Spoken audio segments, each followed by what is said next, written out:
Fáilte go dtí an episód sa Ceis na Teangain, podcréil faoi Ngaileán agus a star de aine atá fiosrúch faoi ar gadramh léithí agus a role in our bhéanúlacht. Welcome to The Language Question, a podcast about the Irish language and its history for anyone curious about their relationship with it and its role in our identity. Our níana san episód sa ná Patricia and Eoin agus Joe ó Fátharta. Is búna hóirí Listen Up Irish iad. Our guests in this episode are Patricia and Eoin and Joe ó Fátharta, the founders of Listen Up Irish. Buenas ansult as an górá seo le Patricia agus Joe. Tá súla gom go muine tú sult as a bheith géiste leis. I hope that you enjoy listening to this conversation with Patricia and Joe as much as I enjoyed having it. Maris Ganach, bí cinnte clárú ag thelanguagequestion.com/resources chun de acfaní fálamta saoire naisce af áil agus a bheith ar an eolas faoin gach rud atá ar siúl ar an show. As usual, please be sure to sign up at thelanguagequestion.com/resources to be sure to get your complimentary valuable learning resources and to stay up to date with upcoming episodes, guests, and to receive exclusive content. Péis Gaeilge, Shulling, go muine tú soltas. Anyhow, here goes. I hope you enjoy it.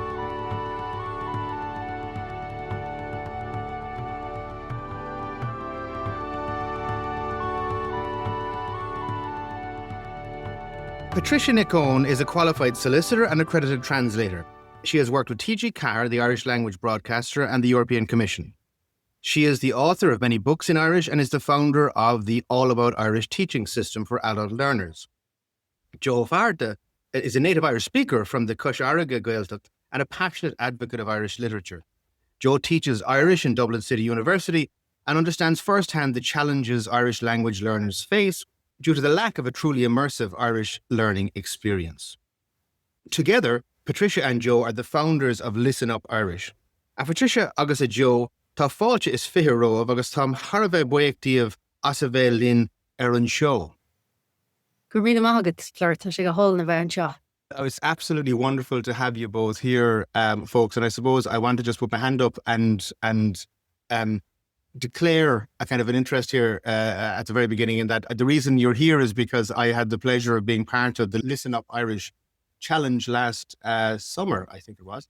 We're recording this now in early 2026, and I think it was in during the summer of 2025, you ran the Baudelaire Challenge, and that's what kind of, prompted me to organise this conversation, to have a chat about what Listen Up Irish is about.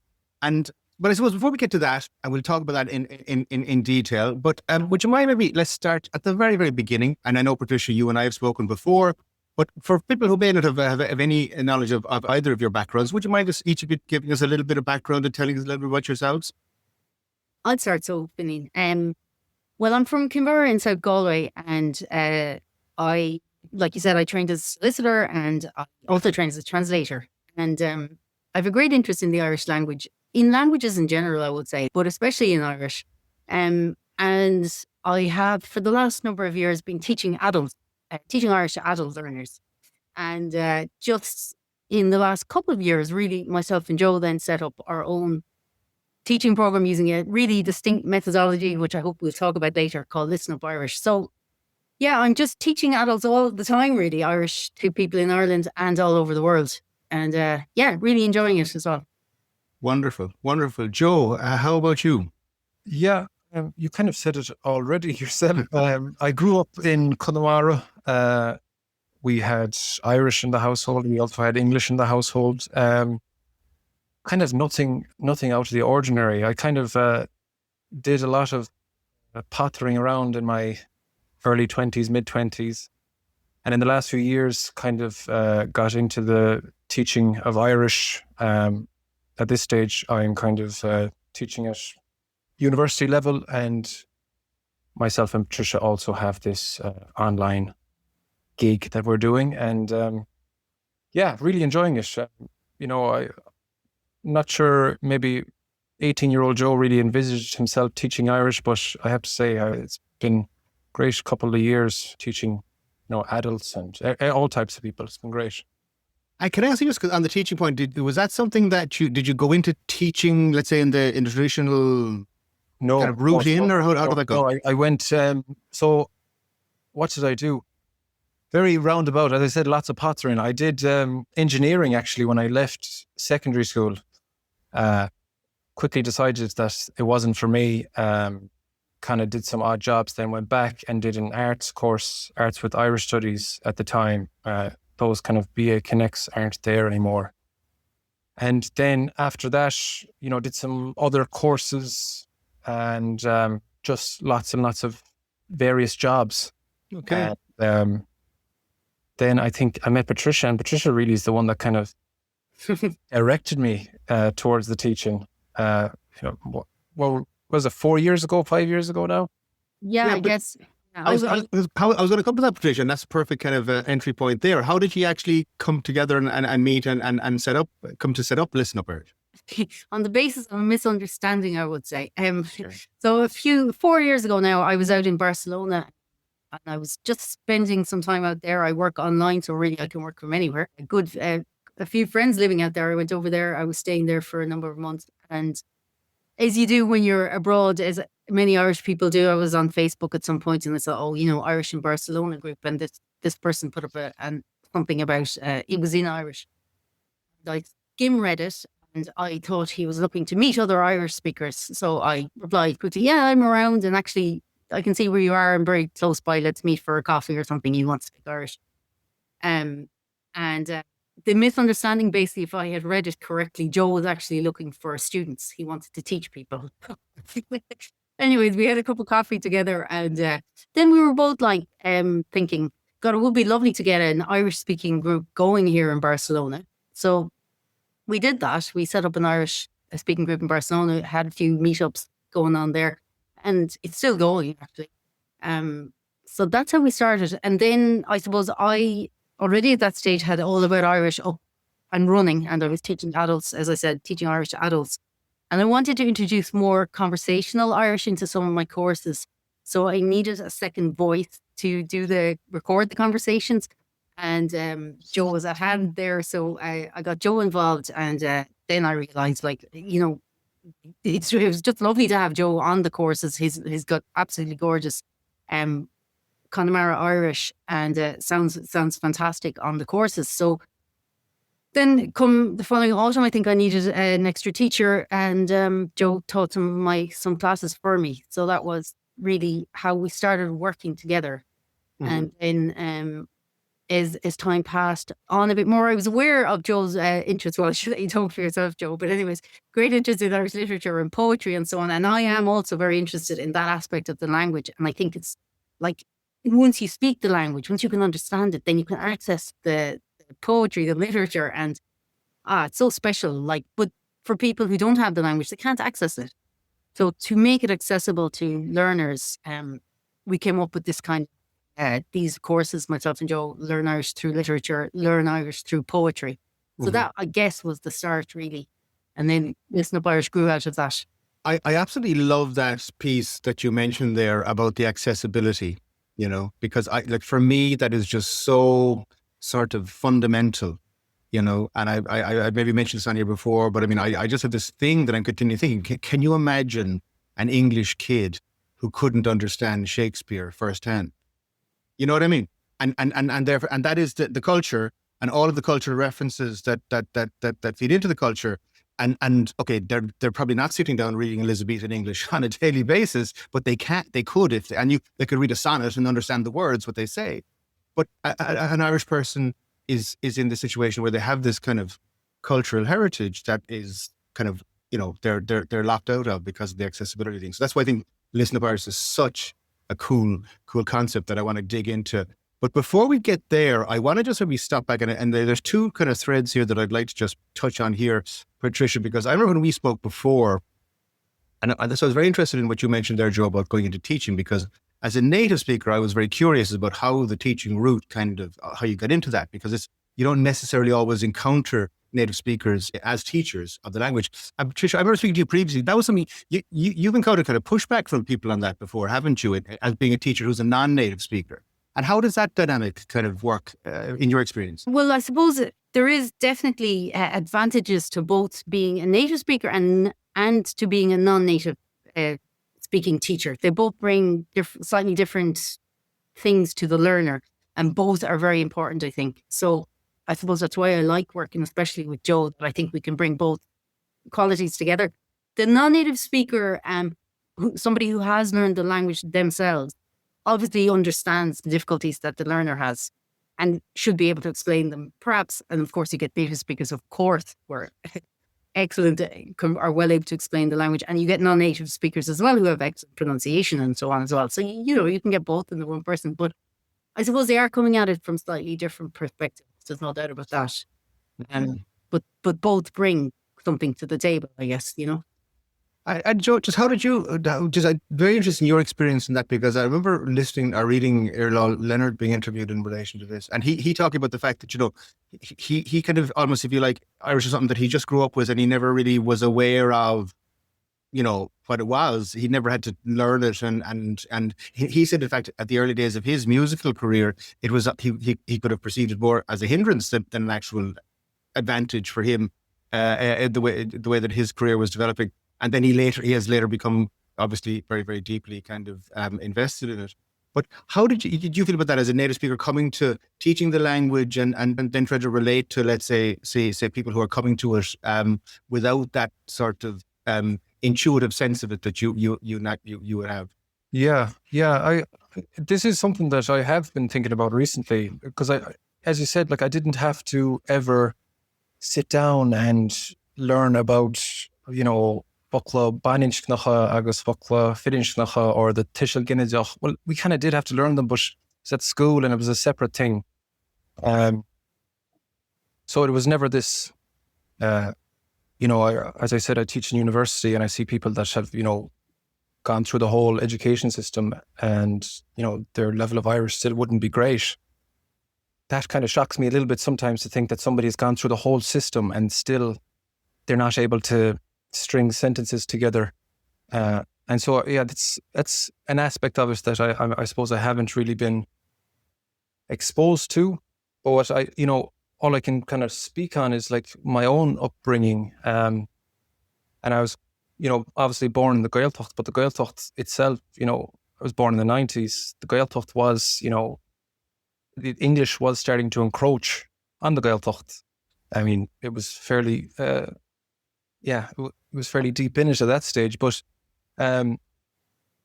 so I remember like growing up, and I remember parents, my father, or even parents of other children going to their houses, and like the big thing was like Gaeilge, like more Gaeilge. If you're not speaking Irish, they'd let you know, and even correcting. If we used the wrong word or if we said something the wrong way, they'd be quick to correct you.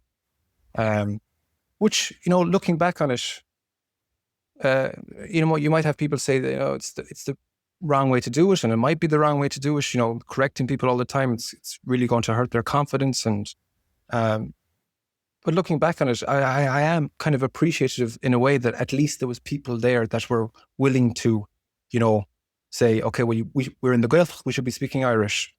But as well, then I suppose the thing about that, and I mean, I totally get where you're coming from this, because the correction piece is such a tricky one. I mean, I have kids now who are all adults practically, and but I still, if there's something that they'll speaking grammatically incorrectly, but and their mother will certainly pull them up on it, and it's a natural part of that dynamic. Whereas us as two adults, if we were to encounter and I was speaking and you were to say, no, Flor, it's like that, it would be weird, even though it's something I as a learner would welcome. Yeah. Patricia, how do you must encounter this with all the time in All About Irish? No, absolutely. There is it's really important with Irish, I think, that a teacher doesn't overcorrect, because you can overcorrect and it's very easy to do it. You just knock somebody's confidence.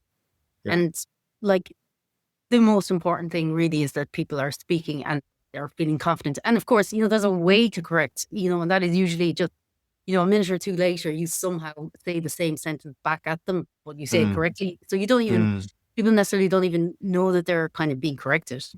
I suppose in a classroom situation, you do have to correct it a little bit, because, you don't want to, if there's other students in the class, everybody needs to hear it correctly. So there is there's a balance, Yeah, there's a finesse to it, I think. I'm like, my parents wouldn't have had, and my friends' parents wouldn't have had. They would be like, "You're saying this wrong. Say it this way." But there is, as Patricia said, there's a right way to do it. You have to finesse it in a way that isn't, knocking the learner down. You can have just, I think, repetition. So if they say it the wrong way, you can say it the right way, and then repetition with that. And you make that little loop in your head and you say, okay, Exactly. right, okay. But I suppose the other beauty of that, though, and it's a wonderful thing to hear, but is the fact of having an older generation giving you that kind of just the correct way to use the language and so on. Yeah. It's a wonderful thing, and wonderful that you are in turn passing that on. But let me just, I suppose, move into then perhaps as a listener up Irish is what we're here to really kind of get into and explore. But this isn't your first iteration of this. I mean, this is let's say a development of a process that you've looked. And so could you maybe go back to start, first of all, literature and how that kind of started as a thing for you and go from there? Interesting. I suppose, I had already made some Irish online courses for beginner level, intermediate level, and so on. And at a certain point, that you just would like your students to be getting some level of immersion, and even getting to the point where there are, like, ultimately, I don't want anyone to be coming to classes or taking courses long term. You want learners to get to the point where they start reading for themselves, they start listening themselves, they're independent learners. So for that, I think, I don't know whose idea it originally was, Joe, but one of us had the idea that it would be really nice to do some pieces of literature and to run them as an online course. So we did that. I'd say it's probably 3 years ago now, but It is your idea, Patricia. well, that's okay. Thank you. I might have mentioned something that I was interested in reading and writing and literature in general, and Patricia had the great idea. Let's make some courses. Okay, we have it on tape. Anyway, so we made the course, and I have to say, it's very enjoyable making these courses as well, because we get to go back, and in fact, I'm just thinking, first one we made had a piece from An Béal Book, Mathilde Dove by Portugal Cunara, and piece from Madame Gunnigan. And actually, Joe would do the sound recordings. And I remember it was kind of funny. There's a piece, the óráid in An Béal Book, and the óráid, the speech. And it's almost like a tongue twister. I wish I had it here in front of me. It's very funny. It's like a Gaeilge, Yeah. So it goes on and on like this. Many takes, Many takes, right? So Joe, poor old Joe was recording that, I'd say. I don't know how many times. Anyways, we uploaded the thing, and luckily enough, I had a quick listen. I was like, everything Joe does is good, so I didn't even bother listening. But this once I said, I'll just listen to that, I'm sure it's good. I listened, and in fact, he had uploaded the wrong take. And this one, let me tell you, was full of few F's, fine. It's like, it's an Anglo-Saxon vernacular. Oh my God, there sure was, yeah. Yeah. But yeah, so I got sidetracked there. Yes, literature course. And then that went down very well, and we could see that people enjoyed it, and we enjoyed kind of teaching it. We enjoyed interacting with people who took the course and so on. I think sorry, I'll just say quickly as well. We mentioned that we met in Barcelona, but I was trying to learn Spanish, and maybe languages isn't my strong suit, but I just found it all very boring. To be totally honest with you, the thing I wanted to do really was read books in Spanish. Like, there were authors that I had read in English, and I was like, geez, it'd be great to be able to read them in Spanish. But I wasn't. It was really inaccessible to me. I wasn't at the level really to be able to read them. And yeah, that was something that kind of stuck with me with these courses as well. Like, it's kind of offering those people that, are learning the language, and there's great resources out there to learn the language. There's endless things really, but this was something that wasn't really available for people to actually engage with the culture. You know what I mean? Like, they're actually engage with the living culture. There's people actually out there writing books in Irish, and you can read them. You can read them, but, you know, people are at different levels, obviously, and we're just, you know, providing the resources for you to get to the end of the book yourself. And I think that was something that kind of attracted me to the idea of the courses. Well, that's just such a huge thing, you know, right there, because I mean, there's so much in that. And I've been doing a bit of study recently myself, and this is something I've been looking at in considerable depth, is this idea that, you know, we have, you know, a modern Irish language literature. You know, there are, you know, modern people writing in the Irish language today.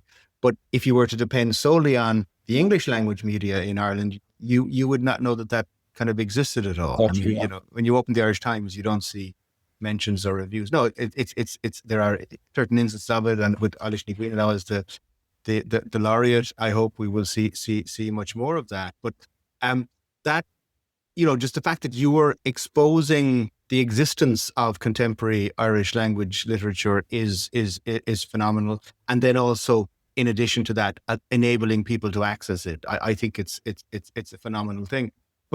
But to get into that now, because I will be speaking here, and I suppose that people have been listening to us will be saying, okay, that's all great, guys. You've been speaking about this Listen Up Irish thing, but what actually is it? So could you possibly maybe just at this stage, just tell the listeners what, no, so I suppose it's an iteration of a number of different courses that you've developed over the years, but Listen Up Irish as a concept, you've obviously refined it to something, and what precisely is it, and what does it look like, and how does it work?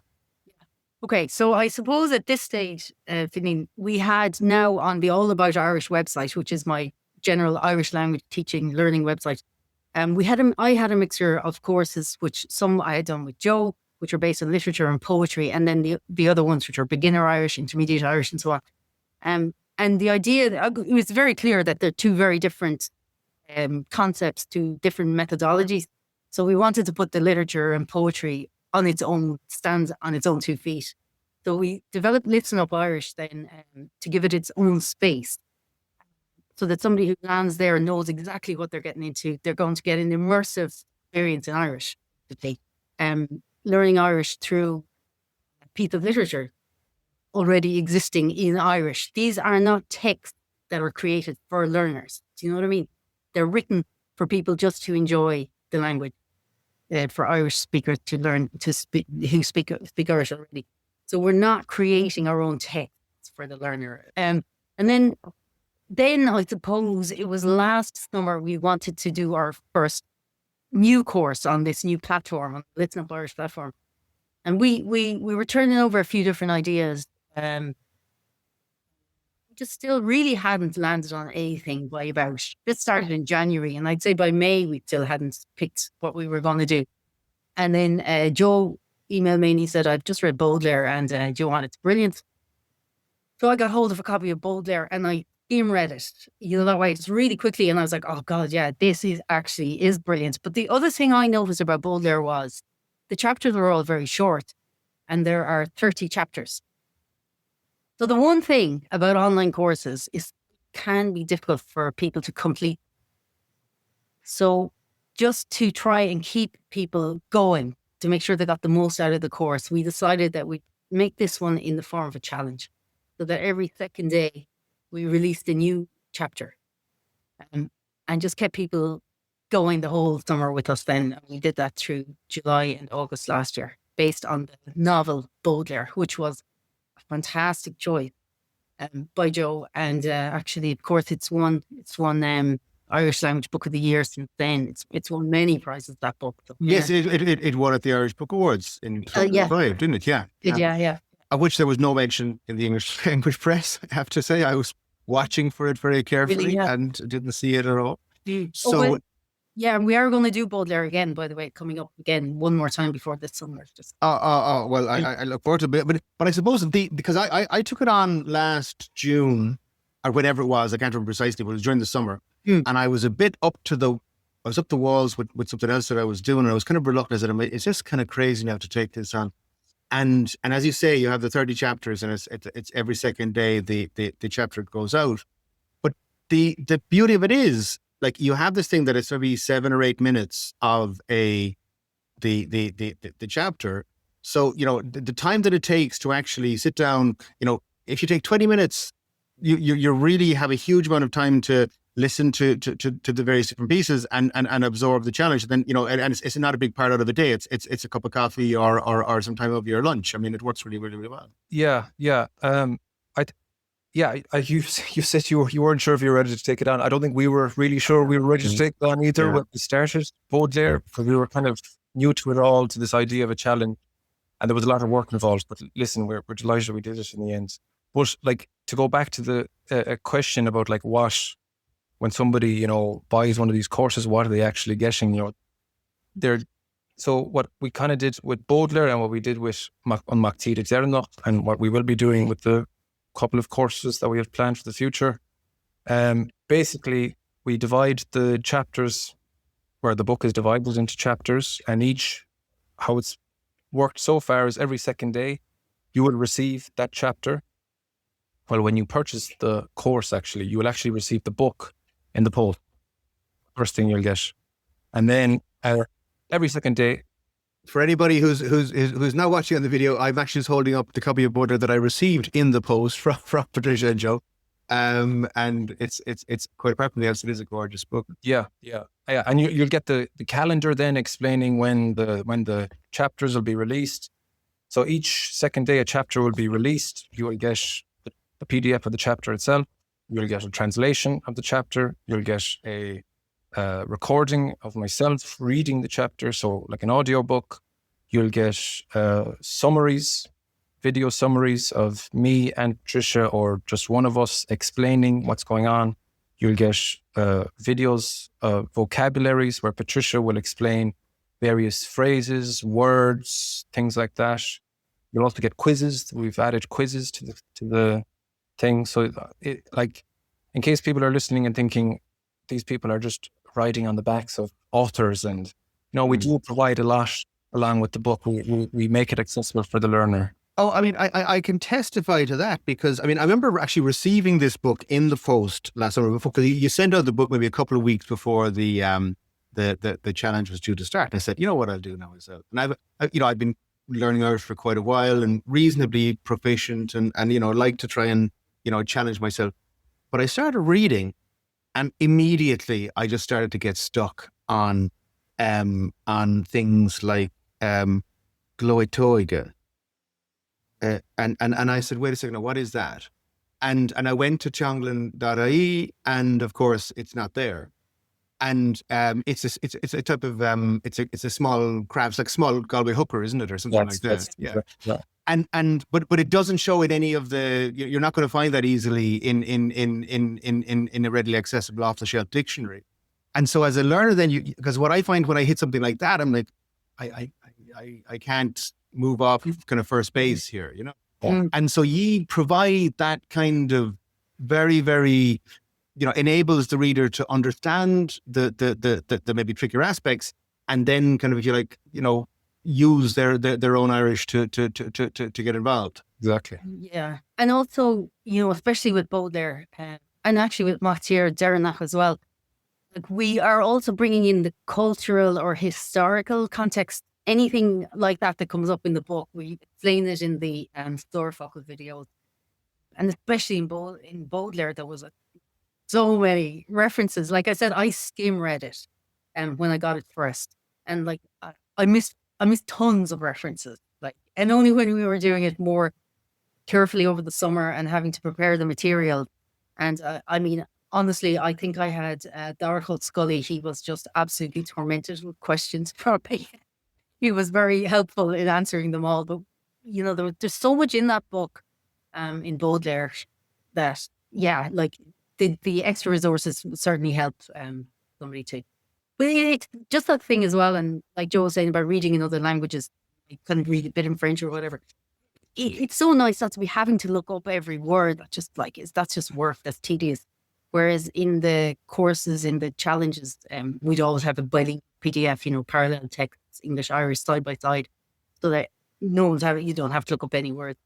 But part of the, I think why the courses work so well, though, as well for learners, that there is so much repetition built into the structure, into the methodology. So you hear a phrase, you read it, you hear it, it comes up again in the store focus video. It might come up in the summary video. Whereas, and of course, repetition is just vital when you're learning a language. We need to hear phrases and words in context so many times before they're going to be available to us to use ourselves. So that repetition is kind of built in and through the quizzes and all of that as well. And I suppose the way in which the reader is obviously is engaging with the story and wanting to, follow how the story unfolds and the language, these are all kind of inherently kind of bound up together. Yeah, I like to think that they're kind of there unknown to the person, that actually the most important thing about the whole thing is a good story. And we were both very clear on that, myself and Joe, right from the start. The story has to be good. It was great. There was one day, the new chapter goes out around 7 a.m, I think, every second day.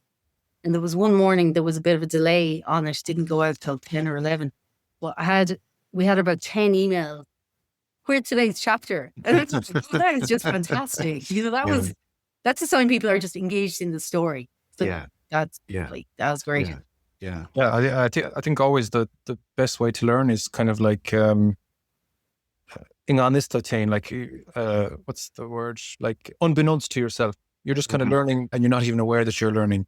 We had a class last night and one of the students in the class mentioned comprehensible input. I think it's something that you were kind of touching on there as well, like knowing enough to get you along in the story, but you're still having to, navigate these new words as well. And I think that's the kind of sweet spot that we're trying to, get with these courses, and we're trying to provide, different new courses for different learners at their different stages. But to be able to read the story along and recognize maybe 50, 60, 70% of it, and the rest you don't recognize, I think that's like the sweet spot of learning, where you'll be learning, you're taking in new things, but you're also, gaining that confidence and being like, okay, well, I can do this. And I suppose, but you have the confidence that you can kind of, if you like, you can let yourself, go into it and say, right, look, I'm not going to understand everything, but I know that I'm going to be able to reference that and if you like, fill in the gaps quite easily afterwards. It's going to be readily available to me. It's a remarkable thing. The other thing that I found remarkable about it, first of all, it's an amazing book. It's a small book, but it's so incredibly kind of he's crafted so many things into that story so kind of skillfully. It's incredible. But like, I suppose few of us, I mean, my biggest challenge as a learner, I'm based in West Cork here, and a non-Irish speaking part of West Cork. And I have very, very few opportunities to use the language. That's my biggest challenge as a learner, I find, is lack of opportunities to engage with the language in a kind of in a meaningful way on a daily basis. And so the ideal thing would be for me to be able to rock up to Coisharga or Cork or wherever and start spending some time with native speakers. But there are practicalities that make that difficult.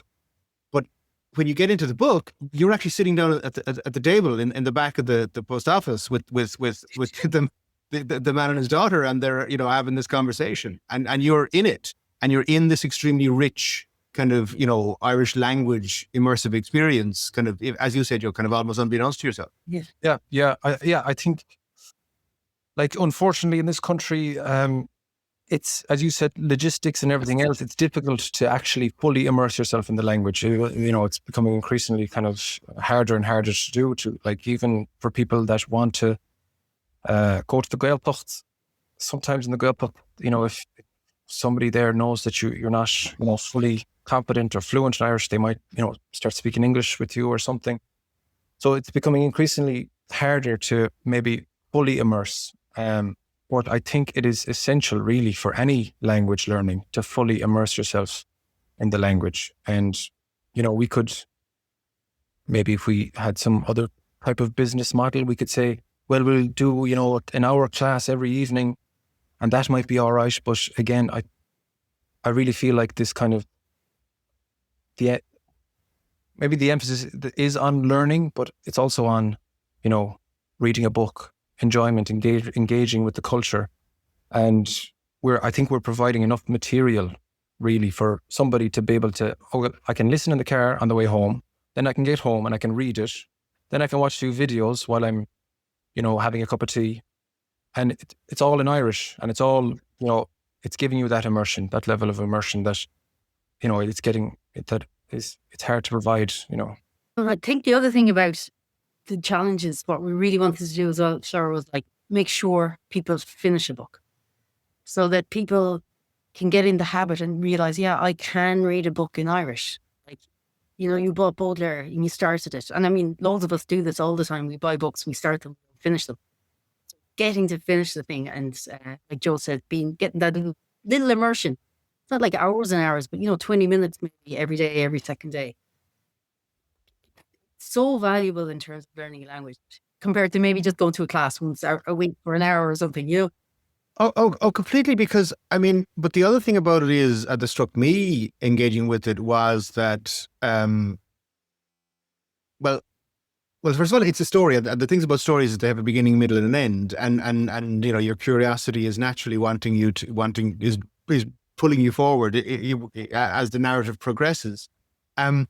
They're also, as you mentioned, Patricia, I think, which is critically important, they're real stories. So it isn't some kind of an artificial educational kind of construct that has been put together, which can be, and no harm to anybody who does these, but they can be, a bit kind of dull and not particularly engaging, just because you're trying to go through a particular language exercise rather than a storytelling experience.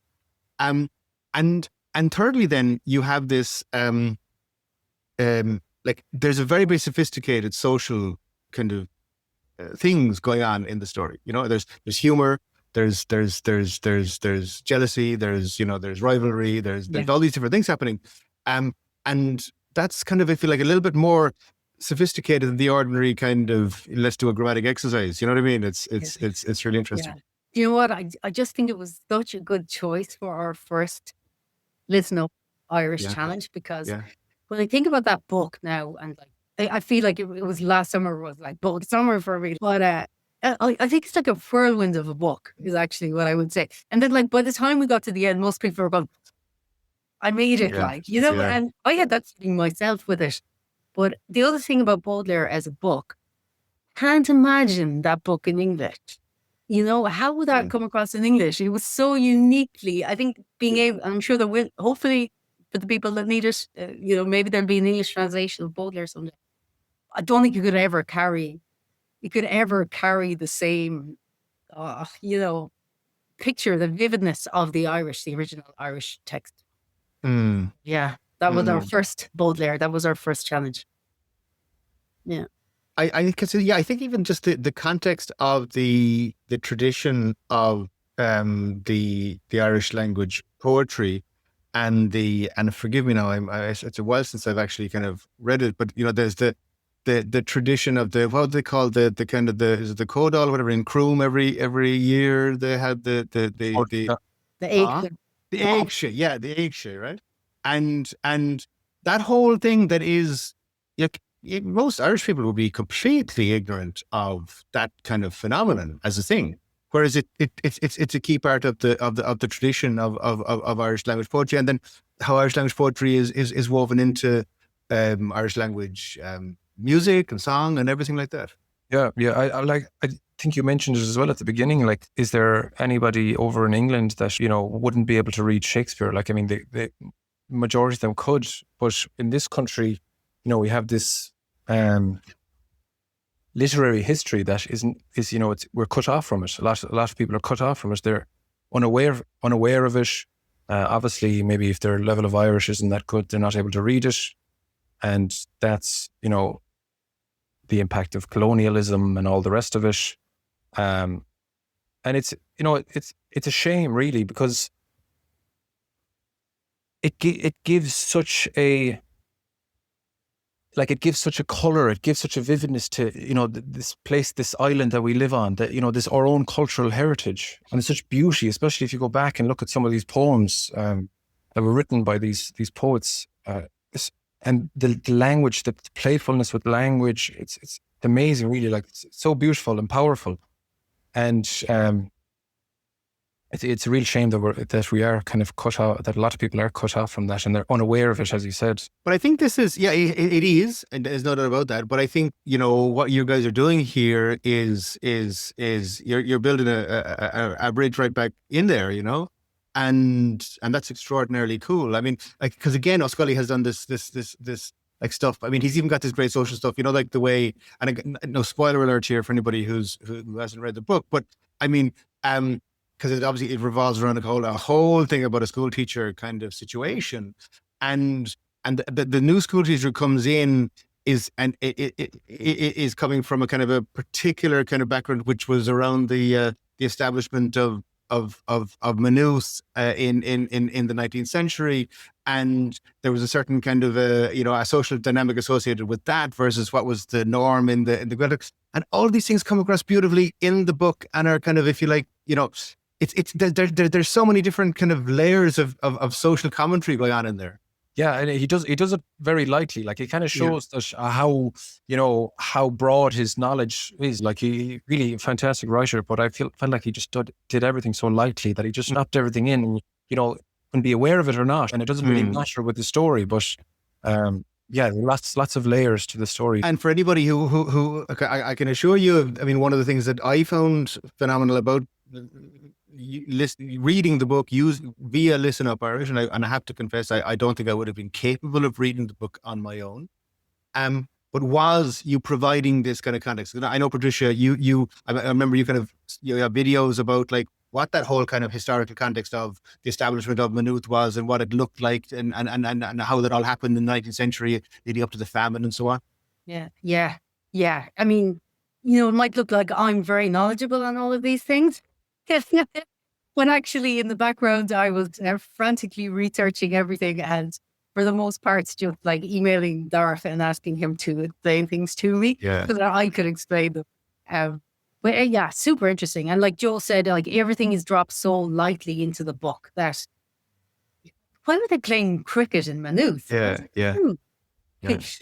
and like the language in the book is so lovely. And I think one other thing we do try to do with the recordings, and I suppose Joe does the sound recordings, and then very often I'm doing more of the explanatory videos, is that for a lot of learners, they may, like you said yourself, they'll turn on Radio na Gaeltachta and they'll try to listen and get very despondent, and because it's so difficult, not really understanding very much.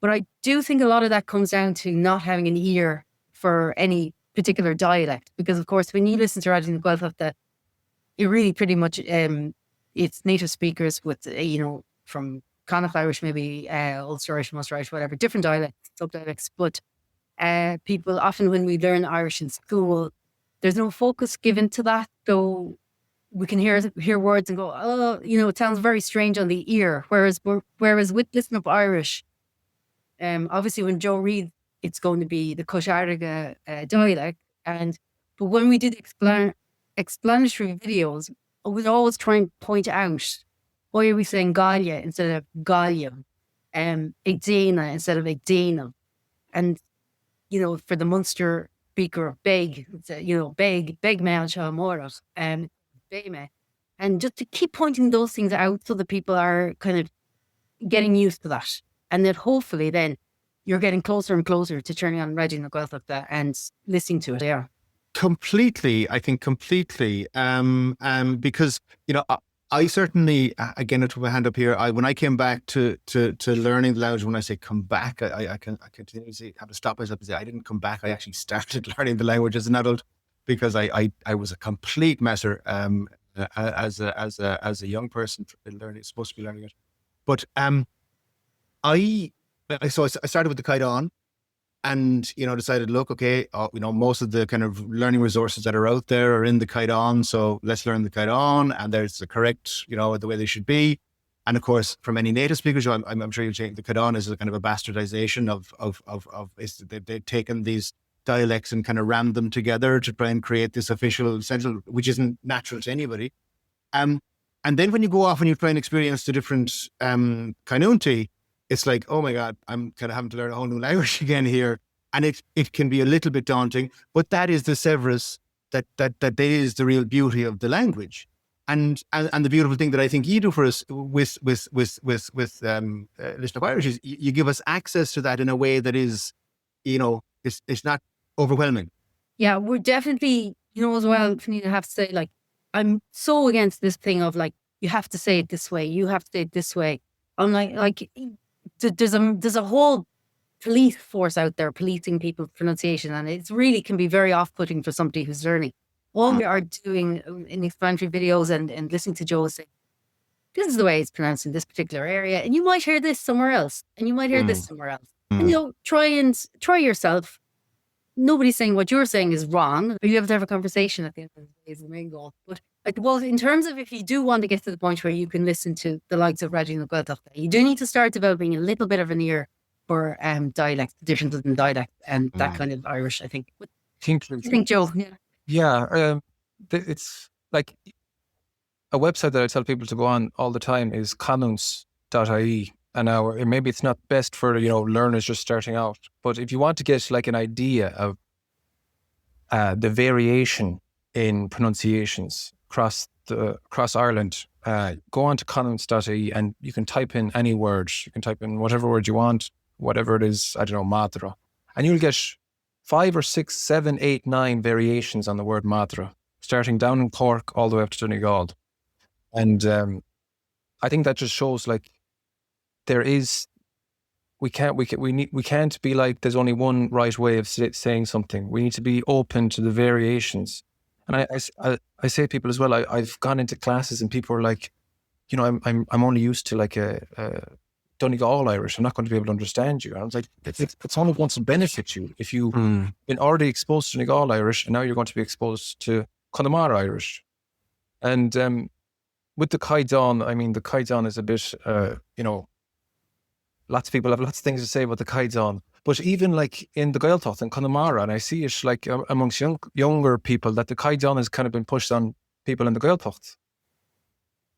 And like, it, in my opinion, it kind of ruins the flavour. Like there's so much flavour and variety and like all these different dialects. And I think they should be kind of, I don't even want to say preserved, but encouraged.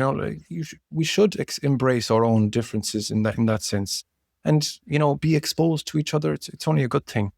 Oh, completely. I mean, I don't know. What is it? Somebody said, that like a language is just a dialect with a navy, because I suppose when you establish a country, you've got to set up a Caidan. They did it in France, and they said, look, sorry, you whatever you speak in Breton or in Provence, you have to speak the French standard, and that's we write the laws in, that's what we issue the judgments in, and a country has to have a standard, right? So Ireland did it.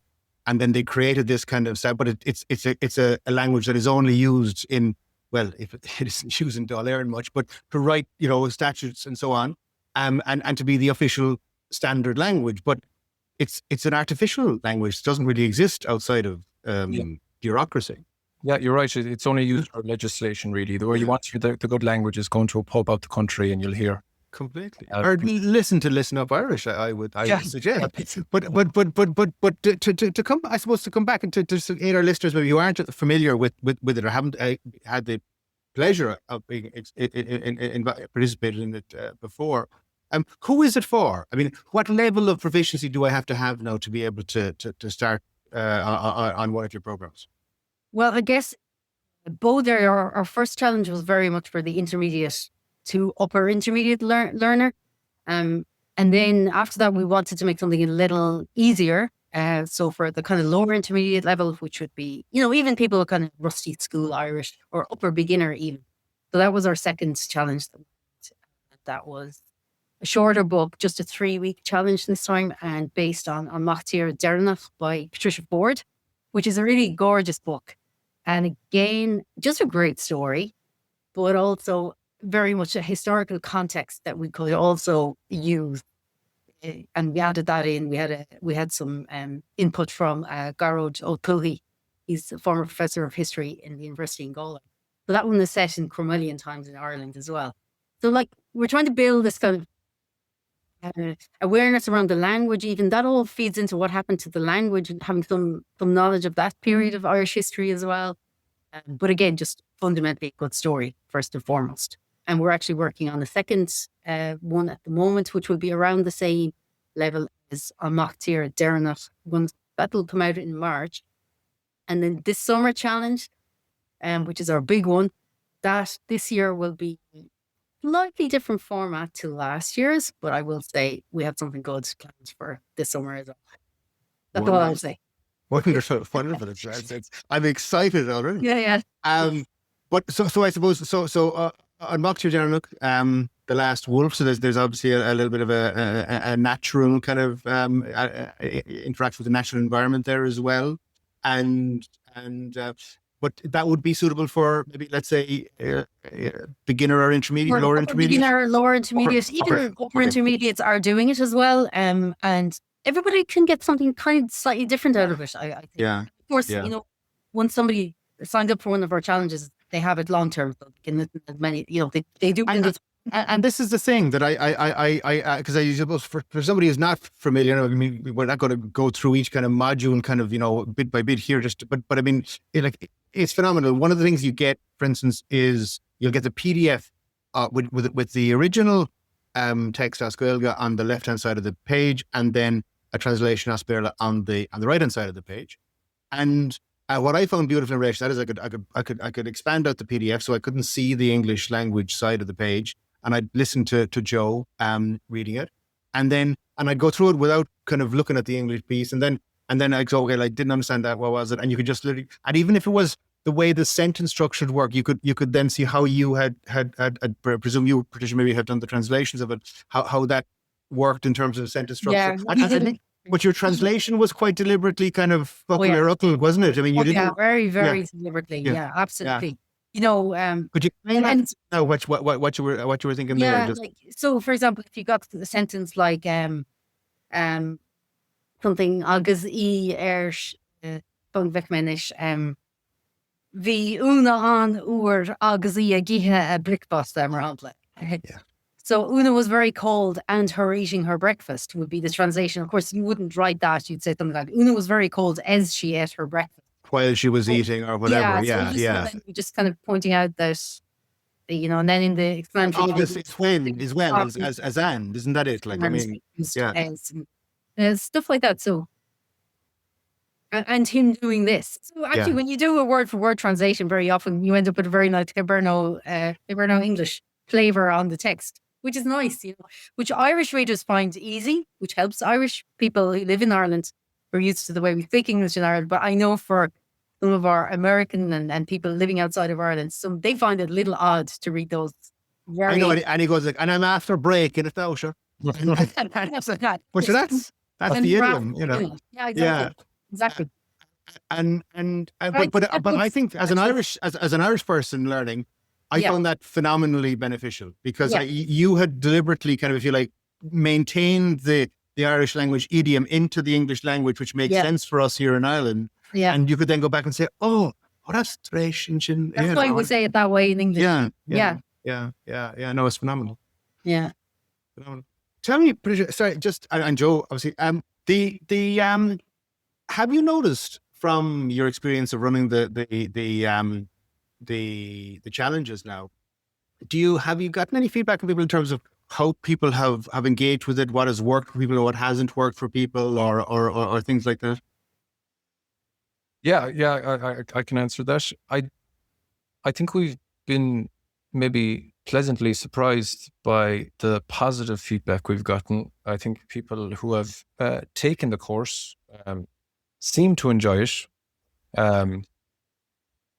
We've only really, I'm trying to think of any kind of maybe constructive criticism or negative feedback, but I think we've only received positive now. I'm only messing. We must have gotten something that was constructive. Patricia, can you think of anything? I can't actually think of anything now. Maybe they're just too polite. Right. If there was any constructive, we didn't really get anything negative, but the majority people were very kind in their feedback, very positive. People seem to be enjoying this kind of methodology, or I suppose if you want to call it that. I think they enjoy being, entertained as they're learning something. Yeah. Uh, We do, and the live sessions I think help with that as well. Because in every challenge there's a couple of live sessions, so people get to meet each other, to chat to other people who are doing it. That kind of helps as well. Just that feeling of we're all doing this together, kind of. It's like being in this really kind of sort of, kind of a book club on steroids or something like that. It's you've got the book club kind of aspect, but also all of the supports that exist around that. Yeah, book club on steroids. I like it. So tell me, what about yourselves in terms of, is there anything you've kind of learned from the process in terms of from your experience of it that you've said, oh, that kind of worked, didn't work, would do it differently the next time, or said, would maybe there's an opportunity to do something else here as well, or any things like that have happened to you in the course of it? I think our first challenge, Baudelaire, we weren't ready for it, to be totally honest with you. We weren't ready for the amount of work that is required. We were kind of just going into it saying, yeah, we'll do this course, we'll do Baudelaire, it's be grand. And then we didn't get enough work done before the course. So we were working, as the course was going on, we were working on it, trying to get the material recorded, uploaded, etc. So that summer was pretty hectic. So you were building it as you were flying it. That's it. But I felt like I'd written the book by the end. That's how all the best startups start. I mean, that's it. It's what do they call it? Minimum viable product, and away you go. Yeah. So would you think then that the better way to do it would have been that you would have the kind of, if you like, the background work done on creating the material before you actually launched the challenge? I think the first one was always going to be like entering kind of unknown waters, uncharted waters for us. We weren't really sure how this would work. How many people were actually going to be interested in it. So the first one was always going to be a bit of a shot in the dark, and Baudelaire was a big one to start with. Like it's a novel, really. Like it's a big novel for. So it was a lot of work. So I think I don't know. Maybe it was the best way to do it. That kind of the way we did it. Yeah, it was a baptism of fire, you could say. But it was so worth it in the end, because honestly, the feedback we got on it was just so positive, and it's such a good book. I'm really glad we picked that book. We're still early days with all of these courses, we're trying to get to the stage where we have kind of something to offer to every type of learner. So we're still, we only have, what do we have, 2 courses under our belts. We're working on the 3rd at the minute in the summer. But we want to it'd be great to have like a library of courses available to people who want to do them. And that's kind of where we're headed at the minute. Well, that's an amazing thing to hear, because one of the questions that I had, the question of concern, was to say, I can imagine the amount of work that must be involved and required to do it. And I was then saying to myself, well, is it worth it? Because sometimes you can say, well, listen, it's all great and the honor and glory and great feedback and so on, but does this make sense? Do I want to do it again? I mean, Patricia, from listening to you, I think I'm very, very much heartened by the fact that I think you guys are very kind of passionate about the future of it. But do you see the potential that has? Is this sustainable as far as you're concerned? Yeah, I definitely think it is sustainable. You learn from everyone you do. Like, you learn so much from doing both. Like, would I want to do another Baudelaire this summer? Like, we have another plan for this summer, but let me tell you, we have figured out a way to make it sustainable for us in terms of the workload. But no, I'm not, because I wouldn't change a thing, actually. I think I'm very glad with how it's all been panning out so far. I'm just glad as well. The choices of book, Joe picked the first one, I picked the second one. They're both good choices, and our third one. And it's a testament, to the contemporary Irish language authors that we have working in Ireland today. That as I say, I think it is a shameful lack of recognition and exposure for their work as artists. I mean, I was struck by the fact that we had a list in the Irish Times, in early 2025 on the best 100 books, the best 100 Irish books of the 21st century, and none of them featured. No Irish language book featured on the list, and there are reasons for that, obviously, but the fact that you're kind of, if you like, shining a light on these contemporary writers, and the fact that the quality of what they're producing is really. So talk to me about a little bit about it. We've spoken about the listener's experience and the listener feedback that you've had. What has the feedback you've had from the authors been like? What's their experience been of the whole process? I think they've both been very positive. At the end of both Baudelaire and Mathieu, Derrynach, the first time we did it, we got the authors in to do Q&A with the participants. And so that was great. So, people had gone through the book, and then they got to ask the authors any questions they wanted, what inspired the book, and lots of interesting questions came up. So authors, well, we've worked 2 so far. This summer, we won't be able to have such direct contact with the author. That's all I'm saying. Okay. Yeah, they have been. Well, amazing, yeah. Yeah, honest to God, like they've been so good to us, like with answering questions that we have, and like being willing to do the Q&A. Yeah. And even the publishers, like and the publishers as well. Been mighty. Like we had Fátharta, and then we had Laura Brack.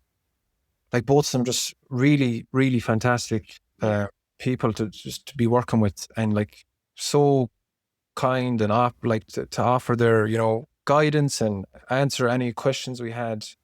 And like at the end of the day, you have to think that these are authors that want people to read their books. Like, they want people to be reading their books. So that the more people that are going out there buying their books, the better for them. And I think it's a symbiotic relationship that's working pretty well. Wonderful. And are you seeing, and on that, because I think that is so critically important, that people are, people write these, okay, they write them because they're passionate about the art, but they want people to consume and be to be able to enjoy the art. Are you seeing the demand for that amongst your audience, Patricia? I know you've been working for a long time now, developing a list in All About Irish and so on. Yeah. Are you seeing the demand out there?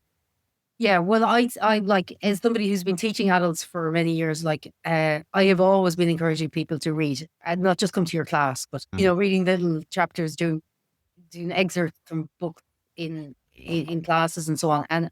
And for sure, once somebody realizes there are books out there in Irish that I can read, maybe because they did on Mathieu Derrynach, maybe then they'll go and pick up another book themselves in an Irish book.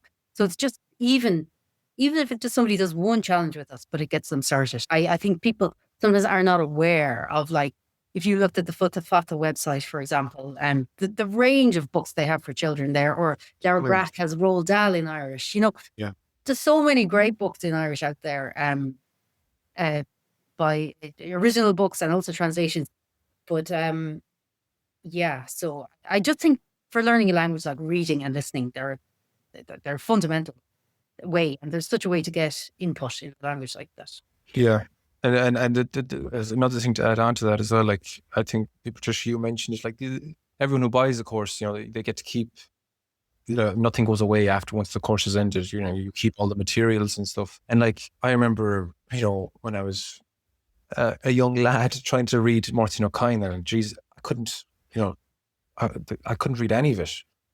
And so over time, I kept going back to it. And, even now I wouldn't, I'd still have to look up words.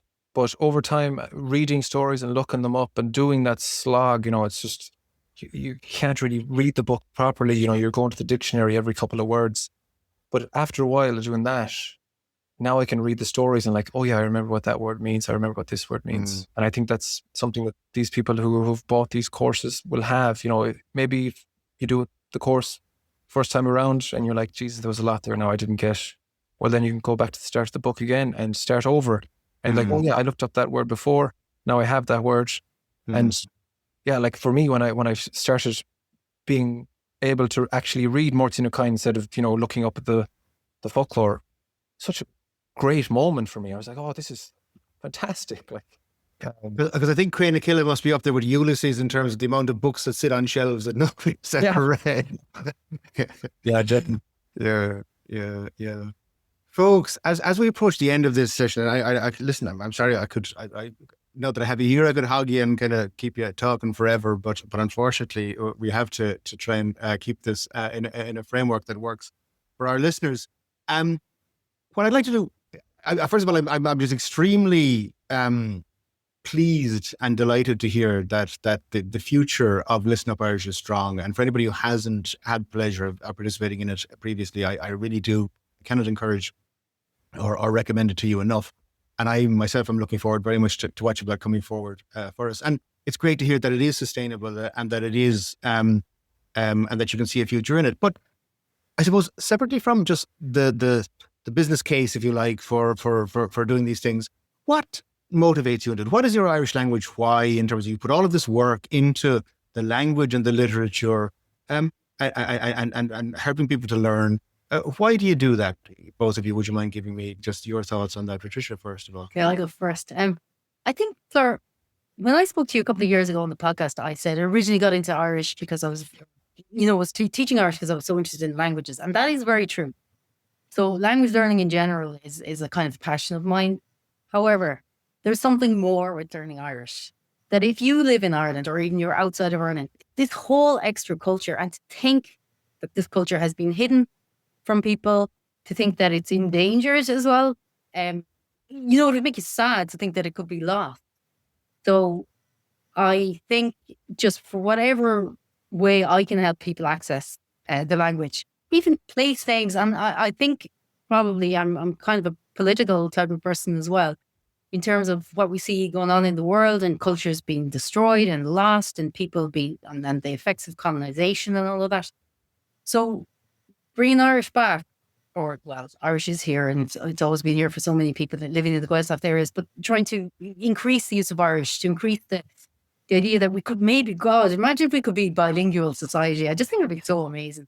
There's such a richness in it that, like, the more people that get back into Irish, like yourself, the way you've done it, and the more people get back into Irish, speaking it, using it, making it normal, like that you might have a conversation with somebody in Irish and someone else in English, and you're dropping words of Irish here and there, and we can be bilingual, we can use them all. It's not either or, and that it's just a very welcoming place for everybody as well, the Irish language. I don't know, there is something about Irish, when I hear like Irish, you can feel it in your body almost, like, and I think the more you learn about Irish history as well, the more relevant the language becomes. So in terms of current day political situation as well, I think it's important. And that we're proud of it as a people, that we're proud of our heritage is very important. Joe, at the moment, yeah. Joe, what is your language why? What motivates you to teach it the way you do? It's a difficult question to answer, or even think of, an answer that wouldn't sound kind of totally silly, or it's kind of like I don't know. My relation to the language is like, I feel it feels very much a part of me and who I am, and where I came from. Growing up in the Gaeltacht, it just seemed like this. You had two worlds, kind of. You had the English speaking world. You'd go into Galway City, and you go into Duns, and everybody there would be speaking English. And then back, especially when I was younger, when I think about it, back in the Gaeltacht, then you had all these people, and you had especially older people, and they just seemed like two totally separate worlds. If I'm being totally honest, but these old people that just had a different pace of life, had a different attitude towards life. And to me, that has always been some kind of like, it's been a draw to me, like that whatever, maybe it's an image that I've fabricated in my head, but it's been a draw for me, and it kind of developed my interest in the Irish language. And, all around me growing up, it kind of imbued everything, all aspects of my life. Like, there was, and I'm trying to gather them now at the minute, the fields around where I was brought up, and trying to gather the names of them, and even looking up old words, or my father might say a word and I'd be like, what's that word mean? And I get so much it gives me so much joy and even sense of belonging and fulfillment. Kind of hard to really put into words what it does for me, but it kind of makes me giddy. Like I like doing it.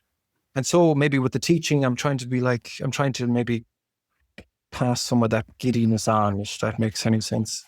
That makes so much sense. And that is just so cool because, I mean, you know, and thank you for what you were doing, because you were enabling those of us who don't have that connection. You are providing us with the ability to have a glimpse of that. We'll never have, I think, the depth, obviously, that you have had in it, but to give us that ability to access it is phenomenal, both of you. It is an extraordinary thing, and we're extraordinarily grateful to you for doing it. It is amazing work that you were doing. A Patricia agus a Joe a Gaeilge gur raibh míle maith agaibh bert bunas an súp as an scéal a rainn sibh berbua agus bannacht. A Gaeilge. Gur maith me. Thanks for listening. Gur raibh míle maith agat as a bheith éisteacht. I hope you enjoyed this episode. I would really appreciate your feedback and would be eternally grateful if you would follow, rate and review the show. Please also be sure to sign up at thelanguagequestion.com/resources to get your free valuable learning resources and to stay up to date with upcoming episodes, guests and to receive exclusive content. Slán Tamil.